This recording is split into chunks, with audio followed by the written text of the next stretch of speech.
Hey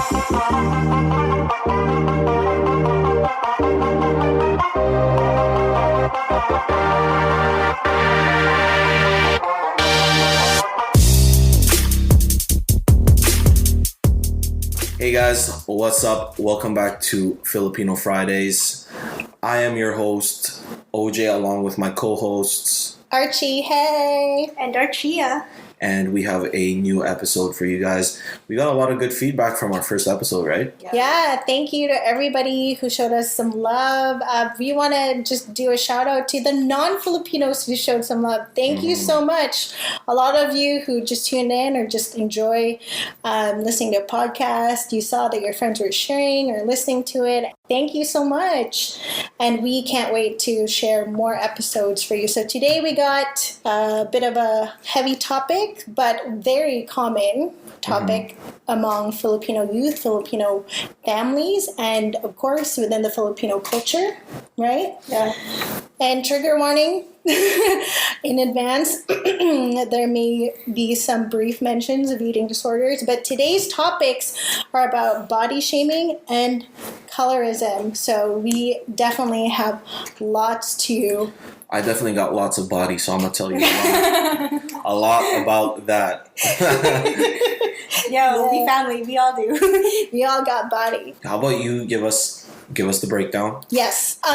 There's so many different kinds of topics, and we just feel like body image is something that seems to be a common, or body shaming actually seems to be a common thing that happens to a lot of Filipino youth or younger Filipino. We actually threw out a poll online and asked you guys how many of you are greeted at Filipino parties or when you see your relatives, and the first thing they say to you is ang taba mo, or you're fat, or ay payatot mo, ang kumakain ka ba, which means like you're too skinny, like do you eat? So yeah, I've so many times like I go to a Filipino party or like a gathering and oh, you're so big now. Yeah, thanks, Tito. So are you. And I don't really think much of it, honestly, because not from them. I'll tell you for real. I don't really care much about it in the Filipino like gatherings because to me that's just like okay, that's what they do. Yeah, that's what they do. Exactly. Right, but I usually felt it more amongst my friends or if I'm at school, especially high school. You know, high school is a different animal by itself. But yeah, I've heard many times body shaming from other people. I don't know, maybe that's just how it is over there, and then we take it here from a North American perspective, and it becomes a normal thing. It becomes a normal thing. Yeah. Yeah, how about you? Yeah, it's just like normalized now. It's kind of unfortunate. Like it's because that just turns into a whole like mental health discussion. But I'm sure we'll talk about that another day. Definitely. But yeah, no, like definitely hear that. But what confuses me even more at parties, it's like, oh, what? You're done eating? Eat more. Like keep eating. Like have you eaten yet? Like, and then they'll be like, oh, you're so fat. Like, which one? What do you want? Do you want me to eat? Do you want me to not food, eat? Man. Yeah, like. Filipino food is bomb. Yeah, I'm gonna eat all of it. We make extra, and you know those Ziplocs are ready for leftovers. Those Ziplocs are not. You know those Ziplocs and those tin foils are there for a reason. You got to bring that home for the leftovers. Yeah, man. Like just like freaking what's his name, Joe Coy, put it in the Cool Whip box, you know. Mm-hmm. And it's like when he was selling the Tupperware. Oh my god. The Filipino Tupperware. If you guys haven't checked out Joe Coy and his IGTV or YouTube video about selling Tupperware on QVC or something, it's hilarious. You definitely got to check it out. But yeah, we definitely want to talk about body shaming and kind of how it comes to be a normal thing. You know, being Asian, okay, if you compare our body type versus like just like a regular Filipino citizen in the Philippines, we are naturally bigger. Yeah. It could be because of the nutrition. Yeah. I personally think it's because of milk. Because, you know, Filipinos don't drink milk out there. They drink... You know what they drink? Ow, shit, what's it called? The powdered milk, the Nido. No, it's a blue one. Anchor. No. It's red horse, It's guys. oh man, I got stopped at the border. They thought it was drugs. Oh really? But it was just powdered milk. Oh my god, I need to get this. Go, in my go, head. Is it Mick? No, it's what they usually do to feed babies, but Filipinos bring it out here to use it as a creamer in their coffee, like a fortified milk Yeah. substitute. Okay, while you're checking that out, we are going to talk a little bit about stats that has happened in the last few years. When I did a little bit of research of, body shaming in the Philippines, and also how that type of attitude is brought over by our families over here in the Western end. Within the last, I think, 5 to 10 years, there's been a lot of psychological and mental health issues with Filipino women battling with body shaming and body image issues.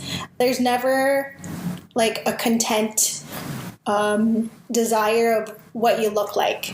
It's either you're too fat or you're too skinny, or that's great, ang sexy mo naman. Like why is that the desired image when why can't someone just be fine with who they are? But that's really part of it. And apparently it's such a normalized attitude to accept when somebody tells you like ang taba mo, or they greet you and they tell you that you're fat or that you got fat. And as the younger group or the younger generation, you're expected to just take it and accept it. And if you say something, you're too sensitive. Or disrespectful.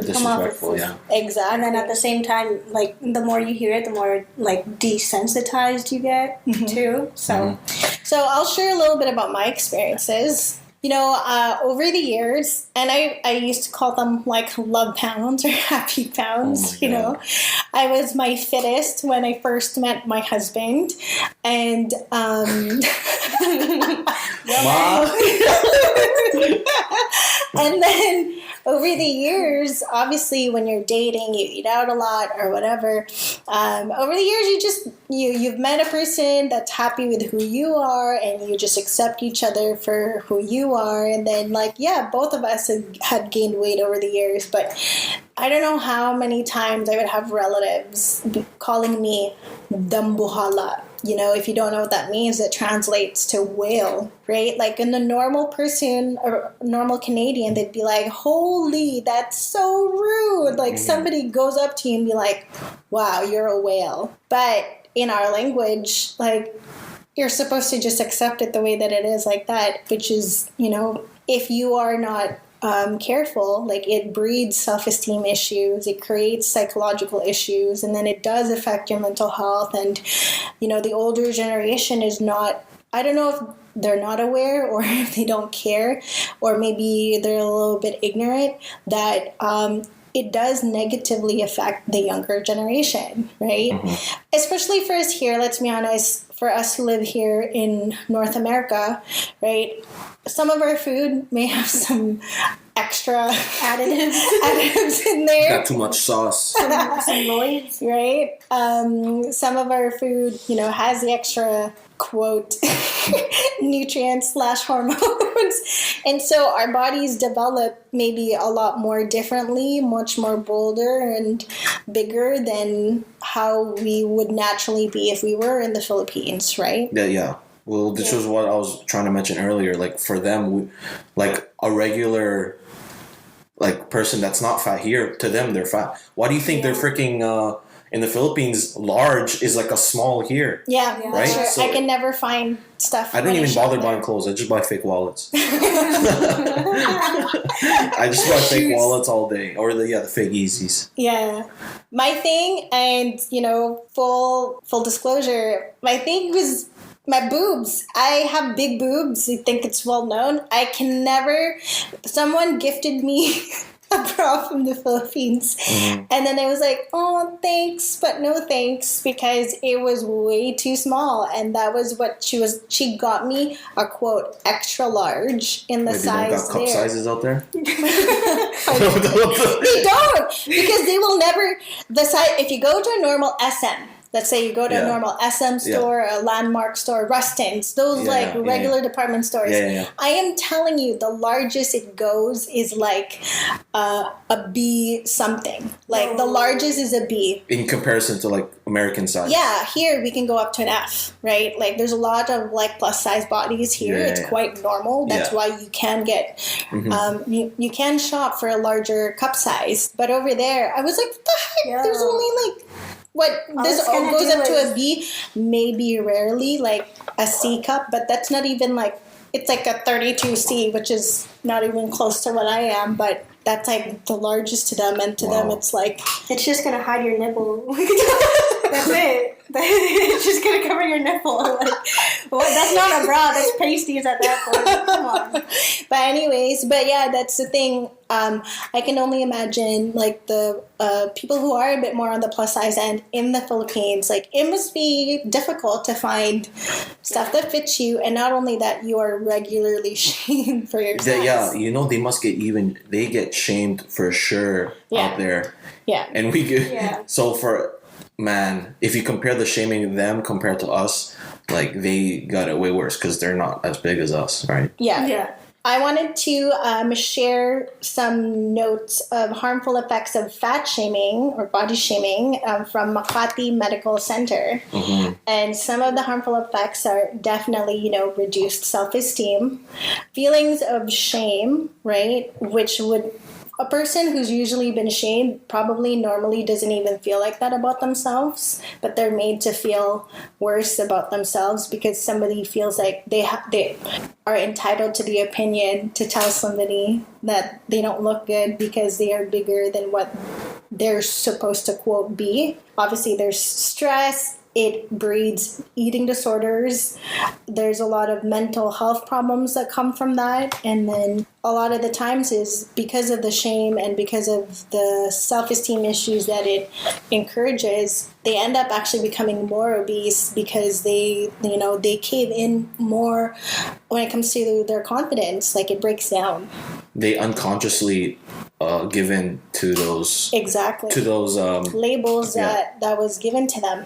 I also wanted to share a story that really triggered me, that I was just extremely upset about, but I had to hold myself back and not come after this person because we don't know each other. It's a complete stranger. So my aunt had posted a picture of my cousin.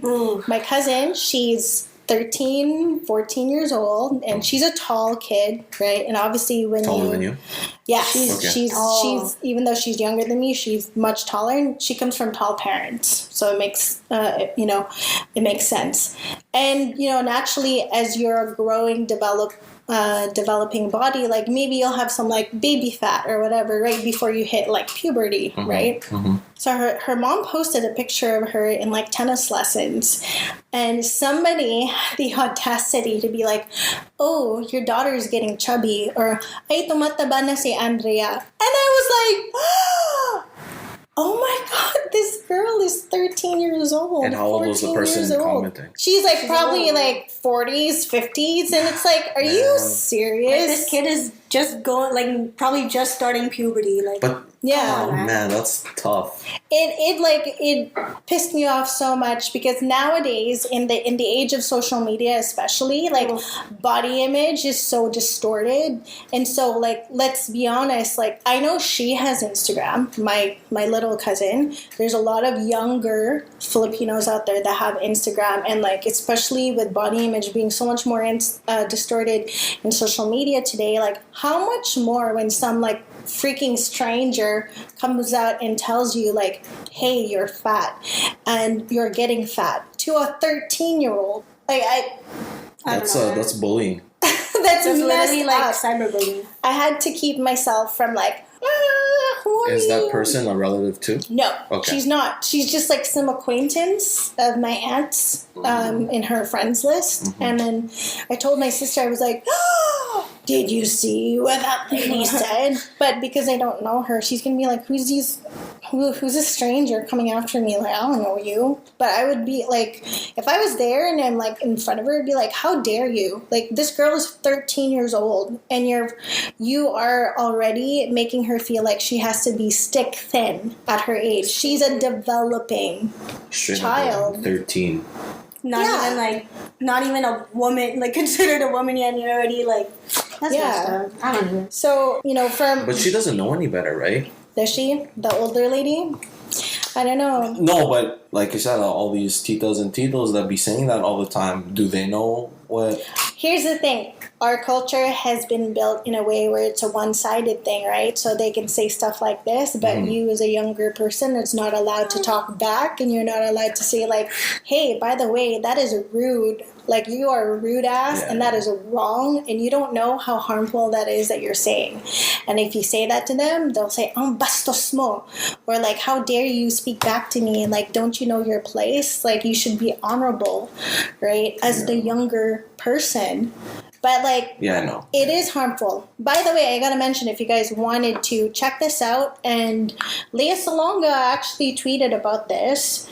There was an article that went viral in the Philippines in 2017 by Erica Dawn Waters, I think. You guys can check it out. I found it on Candy Mag. And the title is Body Shaming Part of Our Filipino Culture? So she's mixed race.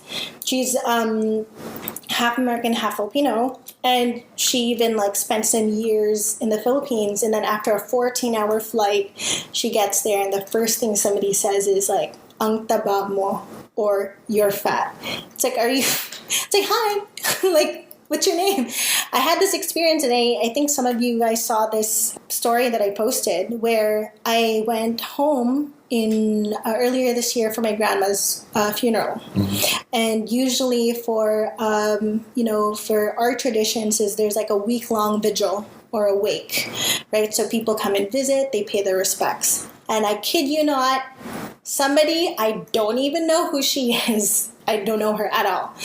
The first thing she says to me is, "Ang taba mo," while she's getting the food that we are hosting and providing to them. And it was like, I was at a loss for words, because it was like, lady, I don't even know you. But she said no it like, hi, no nothing. Like, hey, do you remember me? Like, when you were growing up? No, nothing. I don't even know her. And yet that's the first thing she says to me. How'd she say it? Like, casually? Like, oh. Yeah, while she was getting food, she's like, "Ang taba mo." To your face? Yeah, like in front of me. And I was like, Yo, if I was there, I would have sworn. I was like, I think it was more in shock because I don't even know her, right? Yeah. And normally I'd be triggered to having grown up here. I'm so quick to like clap back. Yeah. And next time I have an opportunity, I would. But I was just in like shock that this like stranger felt that they had the right to like fat shame me in my own family party that we are hosting to her as a guest. And she's eating your food. Exactly. From my dead grandma's funeral. She's not getting no Ziploc. or tinfoil. No baon for you. No leftovers for you. No. Yo, what the fuck? But for real, like, how you gonna come walk all the way over here, come get our food, where we're trying to like have respect for our like deceased grandmother. I think my mom, if that happened to my mom, yo, she'd pop off. Where was I for that? I would have been like, excuse me, you were probably with our cousins, but like I was just in shock. I was like, what just happened?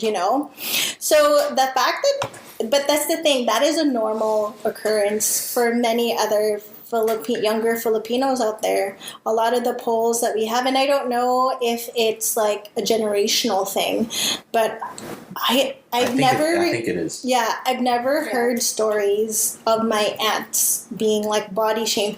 Mind you, they grew up in the Philippines. In right? the province? Yeah. So they're like they grew up in that size or whatever. And then me and my sister grew up here, and obviously we are a bit more bigger, but we're also in like the Western culture that is about body positivity and is about like, you know, owning who you are and, you know, not really adversely harmfully affecting anybody based on their size. Like, it's discrimination, really. Yeah. So it's like, you know, we go and visit there and yet we're greeted in that way. And it's so hard to not say something biting after. And my sister was tempted to say something, well, the reason why I look like this is because I can eat. Yeah, okay, so how I see it in the Philippines, forgive me if this sounds kind of rude, but this is just my mentality. My way of thinking is, live your truth, girl. I'm bigger because I can afford to eat. You know what they say in the Philippines, right? If you're fat, you're rich. Yeah, you're a foreigner. Yeah, you're a foreigner. Yeah. We get body shamed from those in the Philippines who are very much smaller and skinnier. But I mean, in reality, like, I have more money than you. Money means food, and I'm gonna take that. Like, I'm privileged to have that, but. Don't cross the line. Don't test me. Don't test me to have to say that. Don't test me. Yeah, don't make me pull. Lord have mercy. Yeah, don't make me put the poor card in front of you, because like. You know. It's like, if you want to be hurtful, I could be hurtful, but I have dignity and I have integrity, and you know what? I'ma just put it on a podcast. I'm gonna just throw it on the podcast. I'm gonna put it on a podcast. Right? But like, it's awful. And the thing is, like, it even trails up to here. Like, our parents or our relatives will say it because it's what they've learned when they were in the Philippines. And so when you come to a holiday party, they'll be like, uy, taba mo, or whatever. One time, I was never really offended whenever, like, I had family members, you know, it would bother me, annoy me more so, not like hurt me, would comment about my weight. But one time I told my aunt, I'm like, I'm kind of sick of my weight always being like a topic at these family parties. I love hanging out with you guys, but like, why do we have to mention it all the time? Like, it's, how much more can you talk about my weight? Like, yeah. It's like, are you trying to make me feel bad? Yeah, both of us. We hear it every single time. Yeah. I mean, I know they say the older titas and titos will say like, oh, it's well-intentioned, like we don't mean anything by it. Yeah, but they don't understand the perspective that it could come out definitely very hurtful. Of course. Right? So it's like, can we chill on the body shaming? And yeah, like, I don't know. Like, what do you want me to say? Mas magand... Doesn't matter if I'm fat. I'm still better looking than you. How would they feel? Like, honestly. Yeah. Yeah, like, they'd be so pissed. I could be freaking 500 pounds and look prettier than you. Like, do we need to get there? Like, do we have to get there? No. Like, so you don't want to turn into an aggressive person. Let's not even, like, get to that point, because now it's so much more, the world today is so much more accepting of everybody, inclusive, no matter what color, what size you are, where you come from. And our culture needs to normalize allowing people to just accept themselves for who they are, no matter what size they are. Right? Like, why does that have to be part of our culture? And it is part of our culture. Body shaming is part of our culture. It's a normal thing, and it needs to change. Okay, let me ask you this, because we all grew up in the same church, right? Mm-hmm. I don't go no more, but it is what it is. But we go to a predominantly Filipino church. Mm-hmm. Does that body shaming happen in those church gatherings or during church time? I've yet to actually experience that, which is great. However, I did have this one encounter. And this was maybe like, I don't know, my mom had lost weight and I had gained weight, okay? Mm-hmm. And one time there was like a Sunday barbecue at church. And then this lady, she was like, oh, who's the daughter here, right? And then I was like, sabi ko, Mom, that's so rude, right? Like it's so obvious I'm your daughter, and like my mom is like, she's so flattered, right? Yeah. I can imagine. My mom, oh, thank you. also, She's like, oh. she's like deaf too, so she probably doesn't even know what she. And then I was like I said it outright, and then I'm like, oh my gosh, ang bastos naman. Like, that's so rude. Like, it's so obvious I'm your daughter. And the lady, like, I didn't even hit back at the lady. I just said it outright, like, out loud. You that just said she's it? so rude. Yeah, Ang yeah. bastos niya. And her face was like her jaw dropped. The fact that I would clap back. And then I was like, my mom was like laughing. She's like, oh no, she doesn't mean anything. But I'm like, no, like that's rude. Like, it's so clear.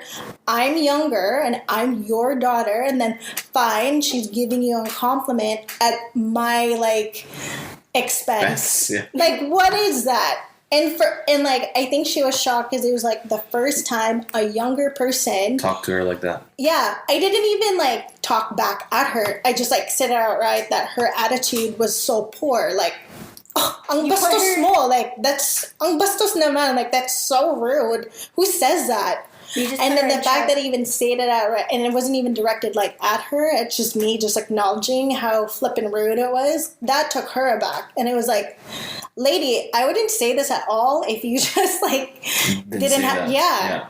You know, they always teach us, oh, you have to be careful what you say, right? Man. Don't say something you don't mean, or be quiet. Okay, you too. But you said what you meant. Yeah. You meant what you Right? said. Yeah. Come on, mga tita. Like, we're not even go. being rude at this point. We're trying to defend ourselves. Like, come on. Like, Yeah. you're making us feel like we have to be aggressive in the way where you're commenting on our way, blah, blah, blah. But, like, why? For what? I mean, I feel for those who are naturally introverted and naturally quiet and feel like they aren't able to defend themselves. Like, for me, before, I used to play it off. Be like, oh, I'm a bit of a foodie. I like to try different things, and like, yeah, it's, what's wrong? I'm like a little healthy. Like, yeah, I'm preparing for winter. I used to just like shrug it off, play it off, and like I try not to let it affect me too deeply. Just because I'm happy with who I am. Like, fine, I've gained weight, but I'm happy with who I am. I'm secure with who I am, and the fact that somebody would have to make me feel bad about it just because that's their opinion as a Filipino person, like it's not supposed to be something that should be accepted or normalized. It really isn't. So for me, it's like, if you have nothing nice to say, like what you're teaching, then don't say anything at all. Mm-hmm. And second, if I am this size, maybe I am happy to be my size. Like, there's some other people who are like, oh, you know what? It's not healthy. You could have health problems. Well, I'm going to take care of myself as best as I can as long as I am healthy and I'm alive and I'm taking care of me. Take care of yourself. Like, yeah. Let me do me, boo. Come on. And you know what gets me? When they're like, oh, you should exercise more, and they're not. Like, come on. Like... I have this theory that I've been making a joke that like every Filipino, that's including you guys, every Filipino when they grow older is gonna do Zumba. They actually do Zumba in the park. They turn into Zumba. Do you realize all the Filipino titas, and this is, I'm including my mom in this, they all have the same haircut and body. And body. No, they all have the same body and the short North Korean haircut. Yeah, short, stubby, short haircut. Yeah. They all look the same. Or when you get even older, your hair turns curly and you have glasses and you have a Louis Vuitton bag, just like Jokoy's mom. Short hair, glasses. Be like, Mom. It's like, why does my mom look like every other Filipino mom? God, they all look the same style with, Michael Kors or Coats. Like, come on, man. Anyways, but yeah, thank you for everybody who had participated in our poll. I'm so sorry that 100% of you are greeted this way. And my advice would be, how do we stop this? Like, let's give advice. Like, what can we do moving forward for this habit in our culture to stop? I would say that the younger generation should be able to calmly say, hi, tita, actually, that's pretty hurtful. That's pretty rude. if you guys get a chance to read that article I talked about that this girl had published, there was actually a conversation between the older generation and the younger generation, and the younger generation fully backed her up, and they actually really supported her. And it really was an eye-opening conversation with the titas and the titos, right? Like, hey, what you guys are saying is hurtful. So if you feel like you are comfortable and in a safe space to be able to calmly say, like, hi tita, hi tito, like, I really love you, but I'm just letting you know it's hurtful when you actually comment about my weight all the time, right? Like, I'm going to take care of myself, and I appreciate that when you say something, it's, you know, maybe it's well-intentioned and you're trying to watch out for me, but every time you acknowledge my weight, it's not making me any better. It's just you telling me what you think of me, which isn't really... It's not a benefit. Like, yeah. It's okay.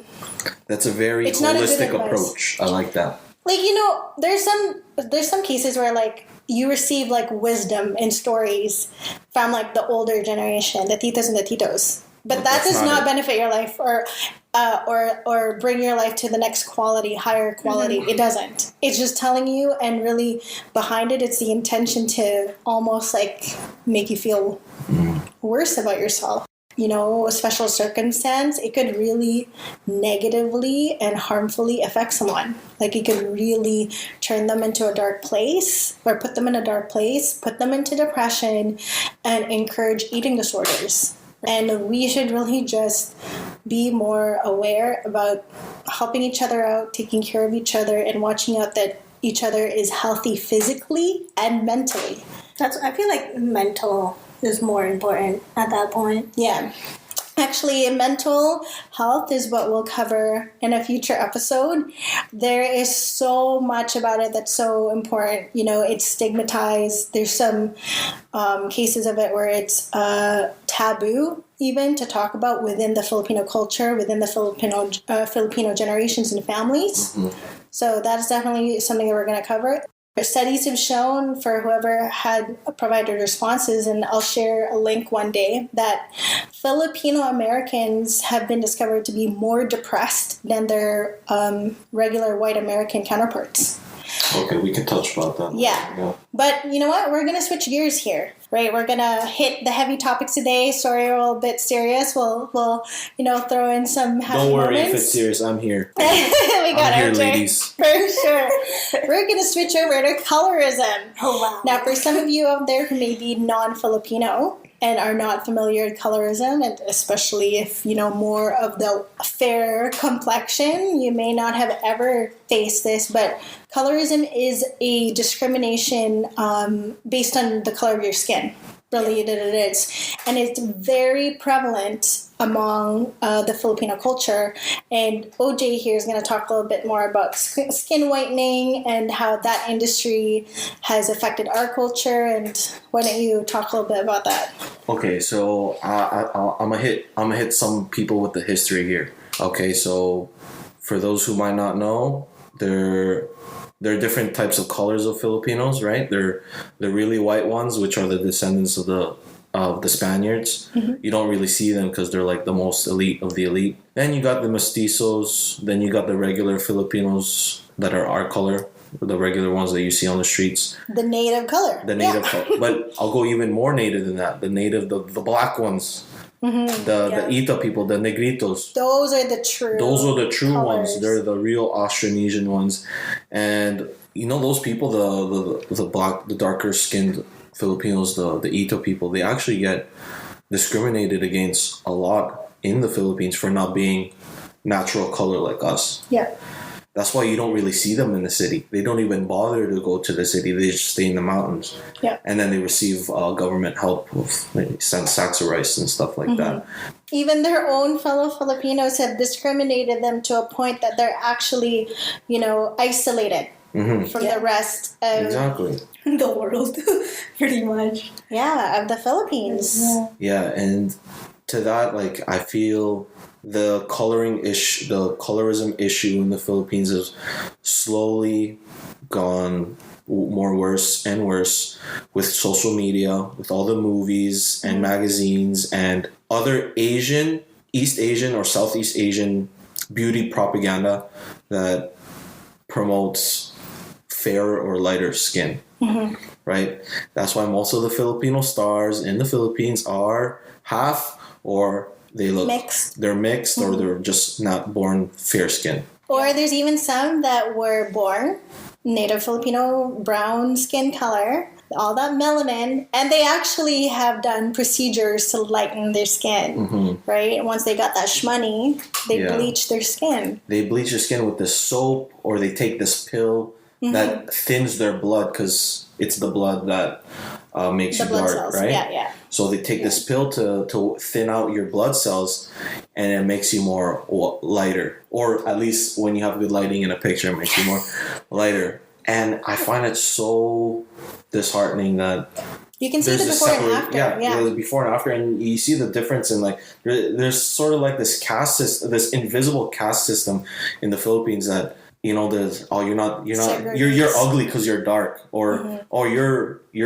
you have less money because you're dark. You're not beautiful or pretty or handsome because you're not light enough. Or they'd be like, ang ganda-ganda mo, or that means you're beautiful, or ang pogi-pogi mo, or you're handsome. That translates, pero ang itim mo. It's like, they'll be like, oh, you're gorgeous, but you're so dark. I don't know what it is, man. I'm just so confused because you're on one side, you're like, if you're fat, you got money, and then if you're light, you got money. Like, what? Yeah. So actually, when it comes to the statistics in regards to who uses skin whitening products, like among common folk, the highest percentage of skin whitening product users are blue collar workers or low income people, and that's because they've been made to feel lesser than because they were naturally born, you know, as their color. A few years ago, there was a movement that went viral by an American actress called Asia Jackson, and she's half Filipino, and she started this movement called #MagandangMorenex because she was so sick of all of this discrimination, you know, in regards to colorism. And so where the colorism really originates from, you know, of course, as we know, is colonialism, right?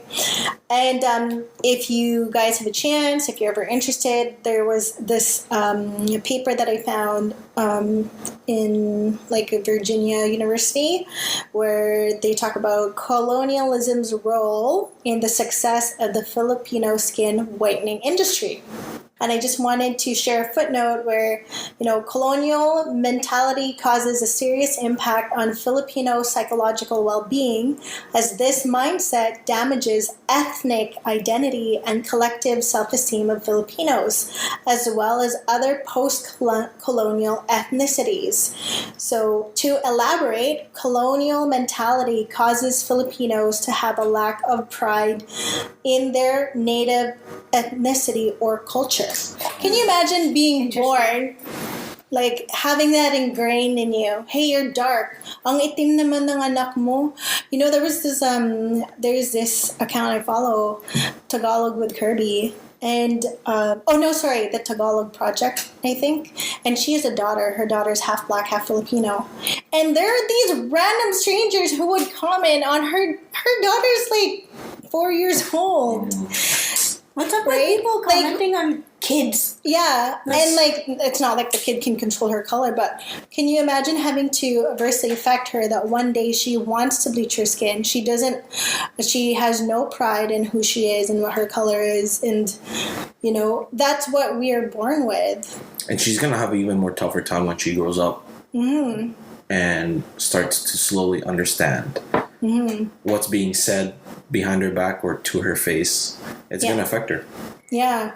And it's awful. I mean, I hope, you know, that my kids would never experience that. Like when I have kids one day, I want to say like, I want you to be proud of your skin. I want you to be proud of who you are. You know, this is my melanin. Like, it protects me. And it's so unfortunate that there's these older generations that have had this colonialist mindset ingrained in them that now it's bled into our generations. And let's be honest, and I'll do a poll here. How many of us had tried whitening products?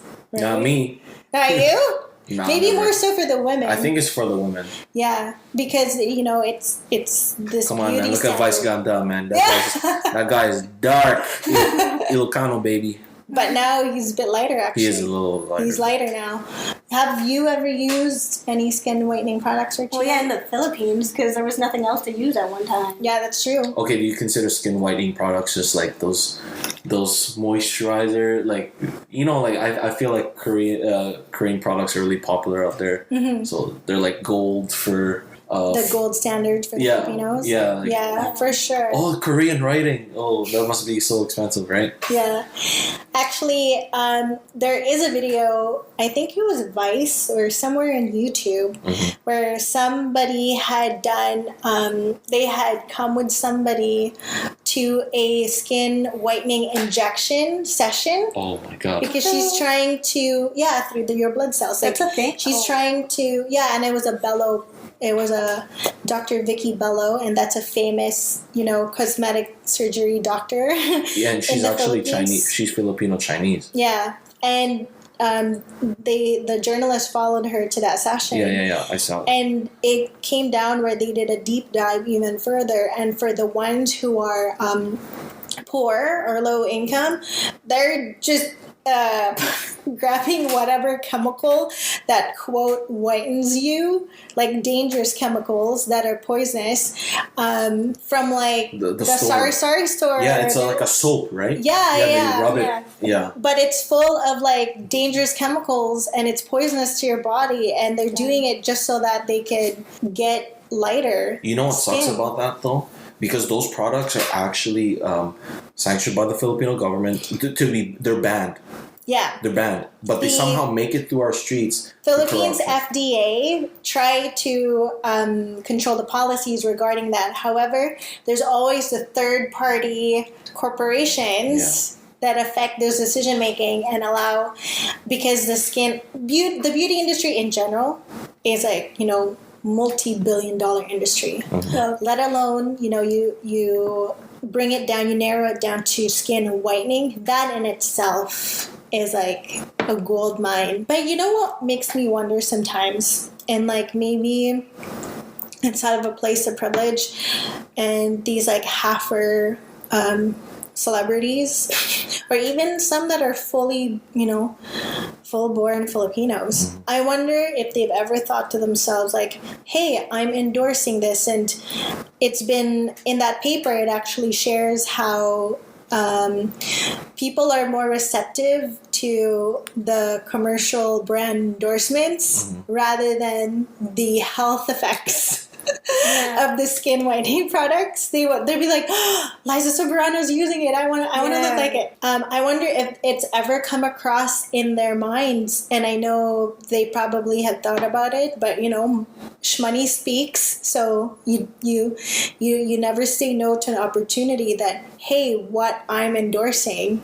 is actually harmful, not only for this unrealistic beauty standards for these young Filipinos that I'm influencing, but also in general, it's actually not good for their health. It's not good for their skin. It's actually poisonous. Some of them would be like, oh no, it's natural.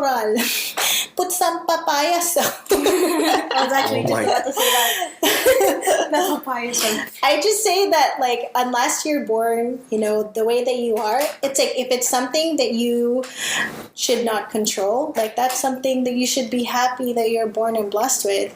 And let's spin it on the other side. Here in the U.S. and in Canada, they love our skin. They want our skin. They want to be darker. Yeah. Actually, I admire and I follow some of these Filipino influencers that are sexy AF, but they're like fully like brown. Like they just embrace their color. They even tan, man. And sun protection. Wear your SPF, people. But yeah. Some Filipino girls those import models, they're not like pale, man. They are brown. They're kayumangi. They're morena. Like, they love their color. Why? Because everybody else here loves the tan color. But then again, we live in a different standard than they do. Right? Yeah, exactly. Yeah, like, it's true. Like, here we see a lot of multiculturalism. Thanks to J-Lo and the Kardashian body and color. Like, that's become something that's desired. Not saying I encourage a Kardashian look, but that's the only other comment I would say in terms of changing the perspective of the definition. Before everyone, most guys like boobs. Now guys like ass. Everyone likes that slim, thick. Yeah, they like the busty. They like the thick. Yeah, I think. Yeah. And like some of these girls, when they're super skinny, they're like, I want boobs. I'm gonna get implants. I want some boobs. I want some butt. Like, everybody loves, curves. Yeah. Yeah. But yeah, that's the unfortunate part. Like, it's part of our culture, and maybe some other, non-Filipinos out there may not have been aware, or you may or may not have. But that is a normal thing for us, where the younger generation has to fight against these body shaming, has to fight against this skin whitening, and so many now. And I'm so happy that there's a lot of champions like Ojay and my sister who are all about loving your color and taking pride in who you are and your ethnicity and your nationality, and just being so proud to be Filipino. You know what? Going back to your question you asked me, have I ever tried to whiten my skin? Mm-hmm. It's no. I've never tried to whiten my skin, but I have avoided the sun. That's true. Right? Yes. I've avoided the sun. Actually, that's correct. Don't get dark because you're gonna smell like the sun. Yeah. I don't want to get too dark. Yeah. Right? I've done it many times. Yeah. I had to share a story, guys. When I was younger and we were playing basketball, there was this girl, like, here in the summer in BC, like, we've had up to maybe like the rare 30 degrees, okay? It was, I kid you not, 28 degrees out.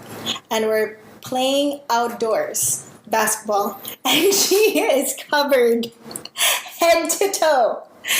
And I was like, aren't you hot? She's like, no, I don't want to get dark. So yeah, you're totally right. Yeah. If it's not dyeing your skin or using skin whitening products, it's doing what you can to not get darker.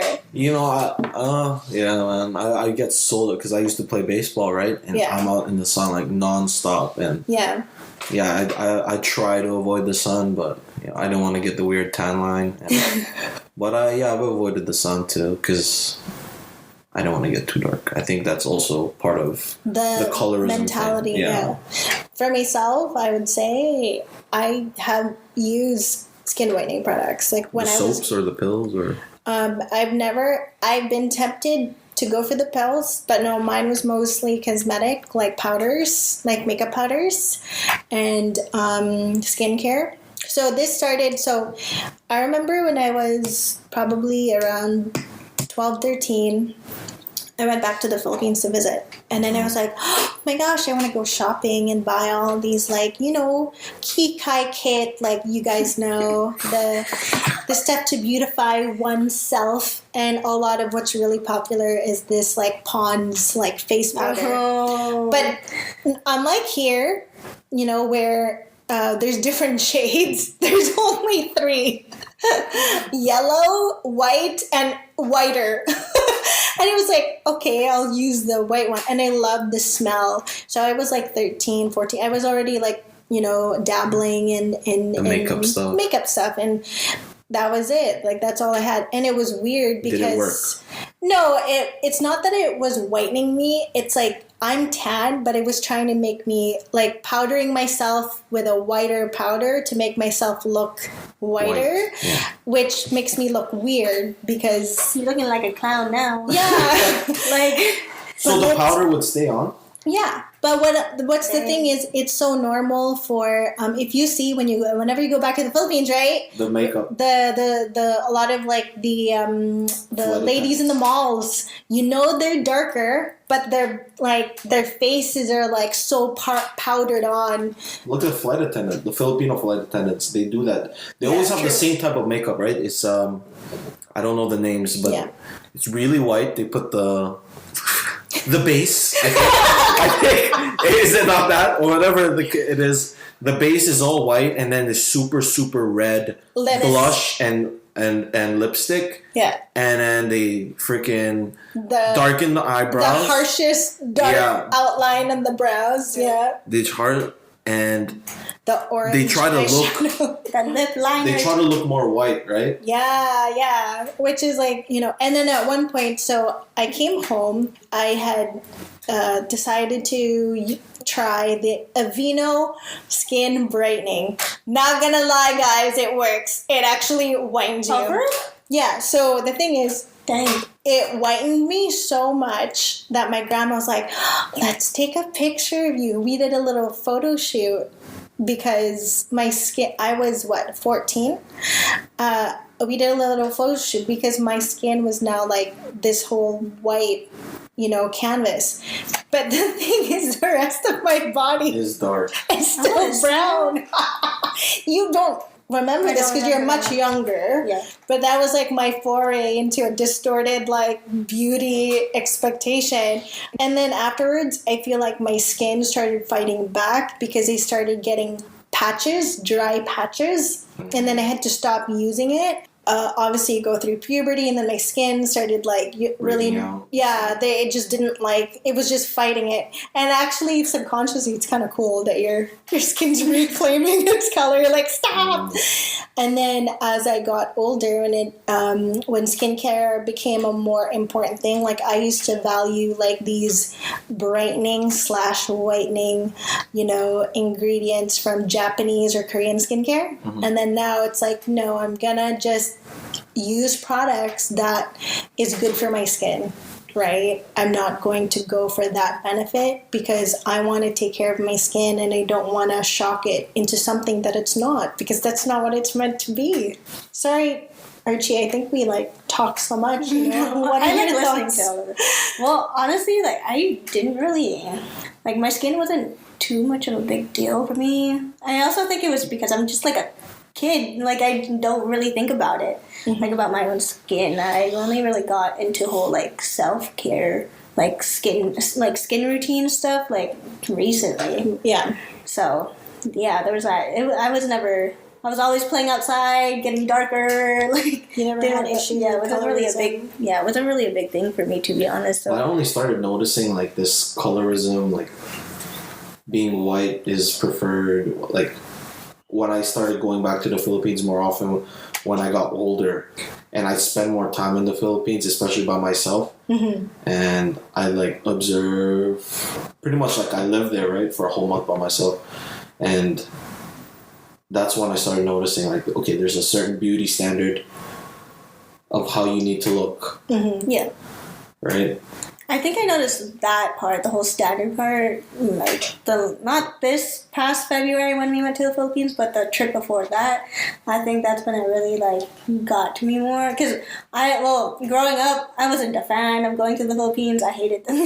Yeah, she hated that. She had nosebleeds for days. Yeah, mosquitoes loved her. Why was that fun for you? It's too hot. It was that. Like I just didn't appreciate being in the Philippines, but that's so Vancouver of you. Yeah, but I mean, it's too hot. What the heck? It's 25. It's too hot, man. Get the heck out of here, man. What? But yeah, no, it just hasn't really been a big deal for me. Also, I don't wear makeup. I'm not the type of girl who wears makeup, so I've always just been like in my natural skin. I've never done anything to it or whatever. But yeah, no, it just hasn't been a big deal for me. That's facts. Yeah, I gotta share like one of these last notes from that that paper that I was reading is that Filipinos and Filipino Americans alike continue to suffer from the ensuing effects of the mistreatment of the native population, including the development of internalized oppression, colonial mentality, and a higher prevalence of mental disorders such as depression.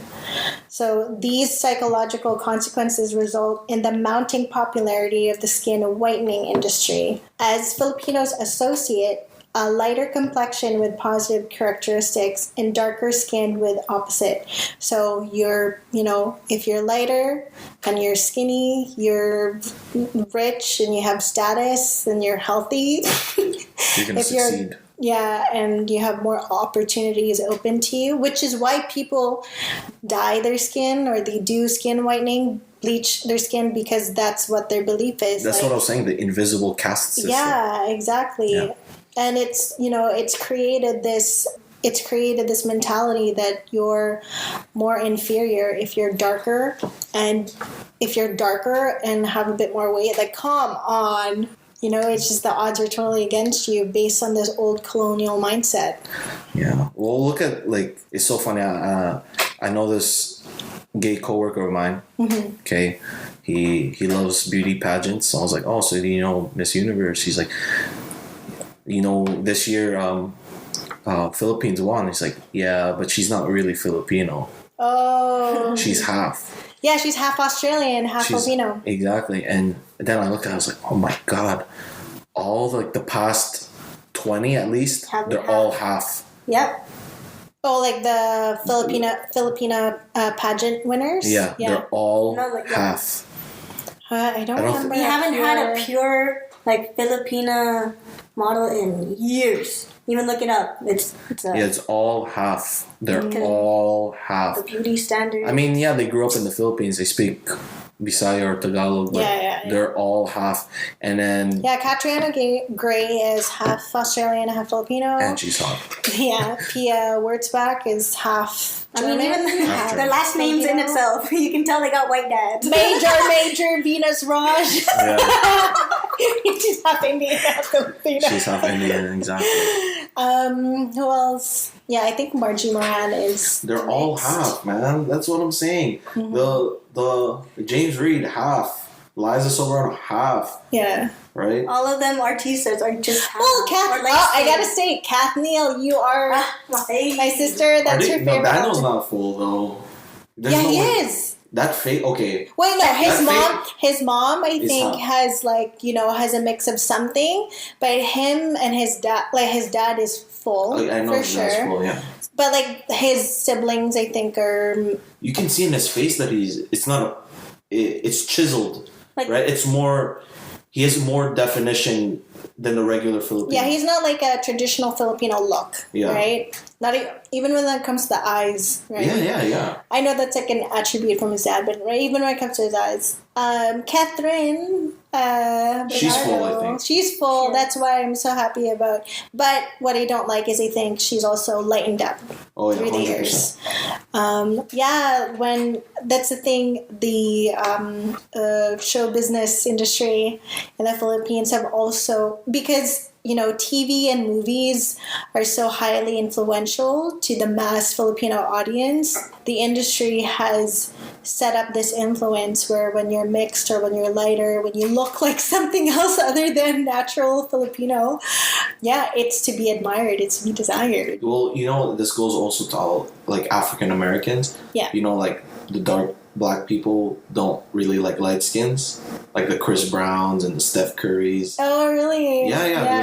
They shame light skins. Mm-hmm. Right. Like Drake said, "I'm a dark Drakes. Man. Yeah. Light skin." Side pieces. But anyways, what our takeaway is here, if you're listening out there and you're a Filipino youth, especially growing up here in Canada or even in North America in general, right? reclaim your identity. Yeah. It doesn't matter if you're dark. Yeah, reclaim who you are. Don't be afraid. Be proud of what your color is and, where you come from, right? That is what you are naturally born to be. Why be something else when you're fantastically great just by yourself? Don't ever listen to, and what I would encourage is everybody to do a little bit of research, right? Deep dive into, like, where did this come from? Like, this is not the standard. It shouldn't be this way. Like, I don't have to be distorted standard and image that was actually started based on colonialism and the colonial influence from the Americans. Yeah, Ojay shared earlier, like, a really incredibly offensive comic that was shared and created, I think, by a newspaper back when the Americans had... Try and describe the picture here. Yeah. Can you share a little bit about that? It's basically because, the Filipinos are naturally dark and they're naturally, more of a brown pigmentation. They had called us barbaric. Monkeys. They called us monkeys. It's unfortunate that is the, Try and describe that. Let's see. So this was from the Boston Sunday Globe back in the day, and there's this really horrible political cartoon that portrays Filipinos as these, like, native savages that are monkeys. Us portrayed, I don't know how to even describe uncivilized. it. Yeah, uncivilized savages. Like, that's what we were portrayed. So if you guys want to actually Google it, I think you can find it. Yeah, it just says anti-Filipino sentiments. Yeah, the straight Filipino before expansion from the Boston Sunday Globe back in the day. They're comparing kind of the before and after and how the Americans came in apparently to save the native people and make us more civilized, as if they're the champion of the uncivilized, folk. It's like the thing, like, all the white people will say, like, you remember those commercials you'd see back in the day where they're like, oh, donate now for this African kid. In the arms of... Yeah, don't want to they always make it sound like the white person will... The white savior, complex, yes, Yeah. exactly. That's White even savior, in the white savior complex, and that's even in movies. I know a lot of... There was, I think, like a movie called The Great Wall, where Matt Damon had saved the Chinese people from invasion, and everyone was like, what the hell is wrong with Hollywood? Why does there have to be a white savior complex? And it's not even just Filipinos, it's even like the African American stories, right? And their stories, there's been like problematic stories where there's always been an angle of a white savior complex. I just want to be clear, and I'm sure my cousin, my sister will agree, we are inclusive and we love everybody. I think the only other time that we are really disagreeing with, let's say, Caucasian or white influence is when it negatively affects others, when it's discriminatory of others.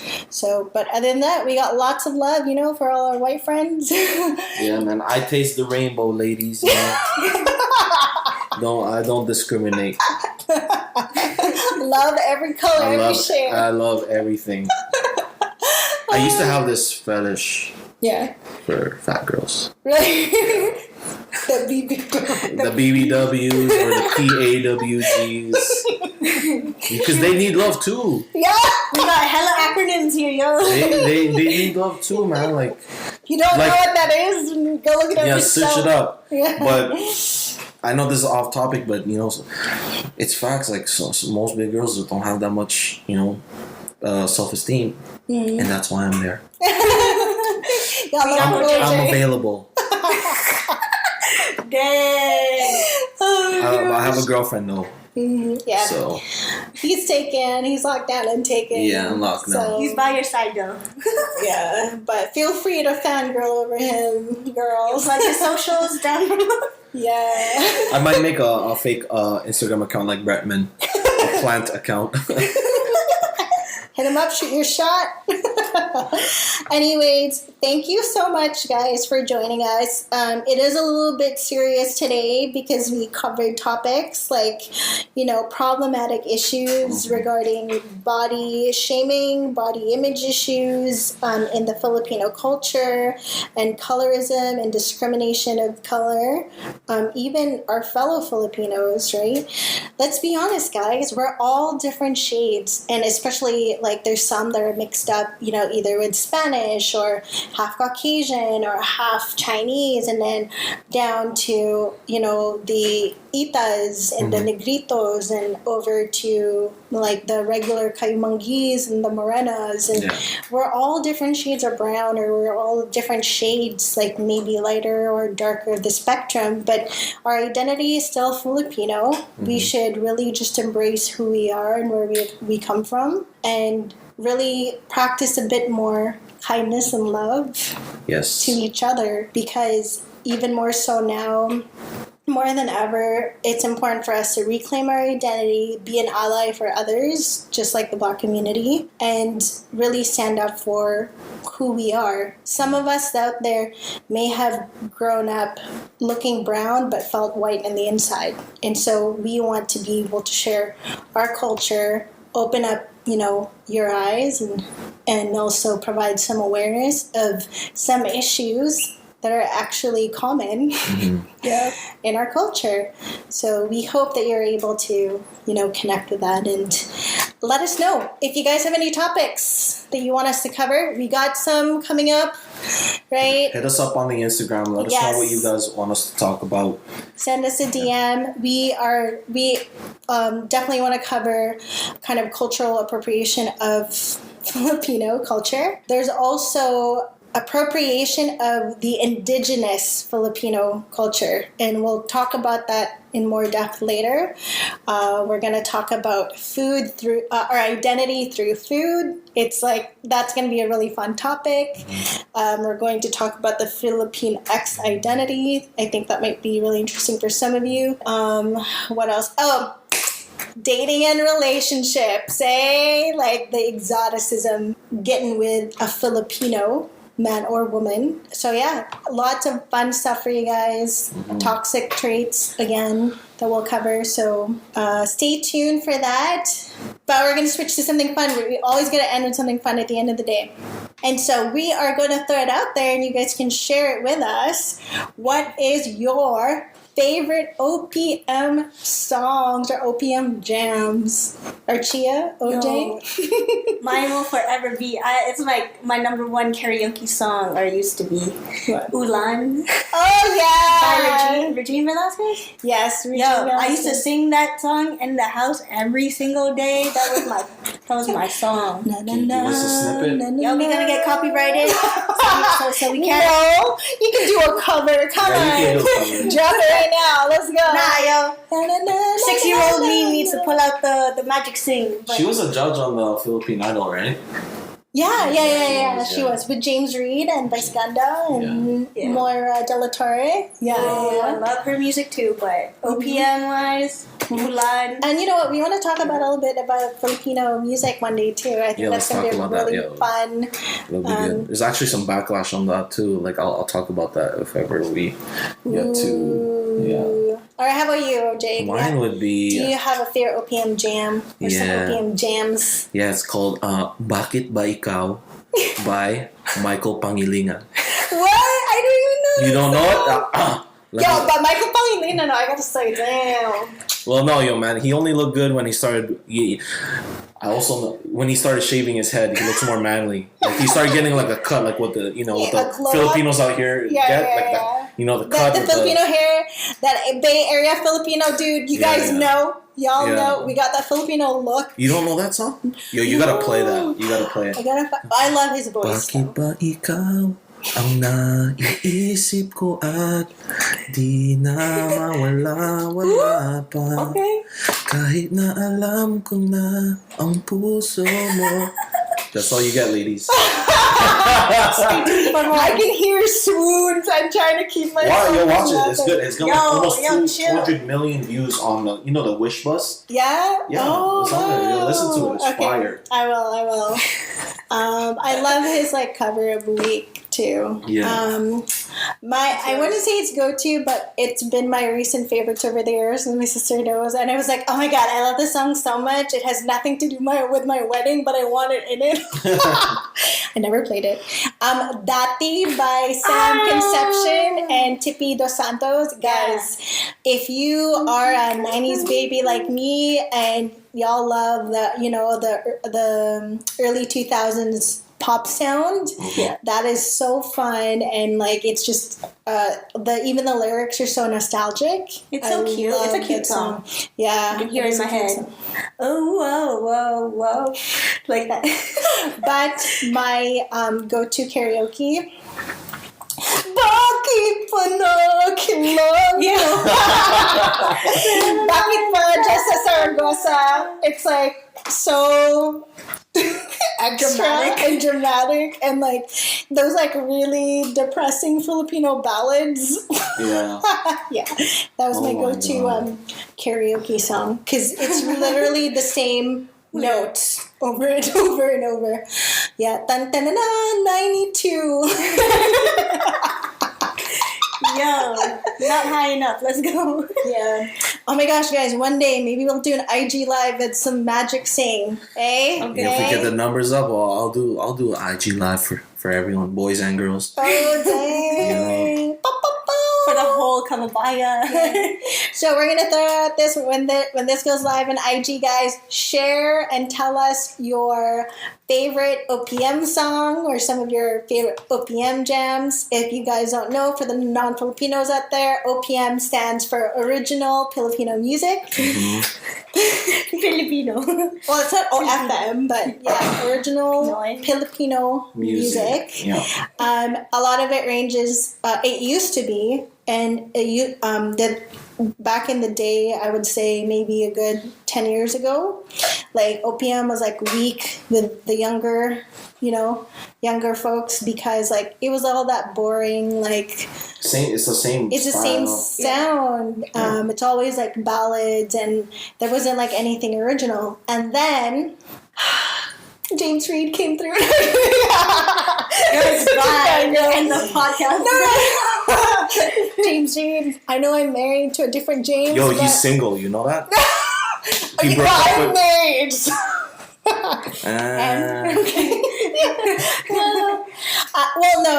I'm really excited that OPM has taken a turn the last 5 or something years, whether it's the acoustic sound with like Mora De La Torre, and they've adapted to the younger generation.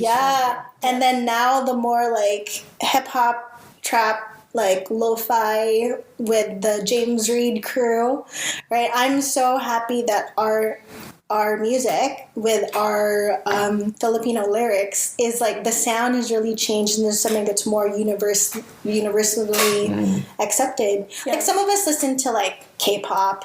I love like Spanish music. Me too. I dig that stuff. And so for other people to actually, I love watching like the reaction videos.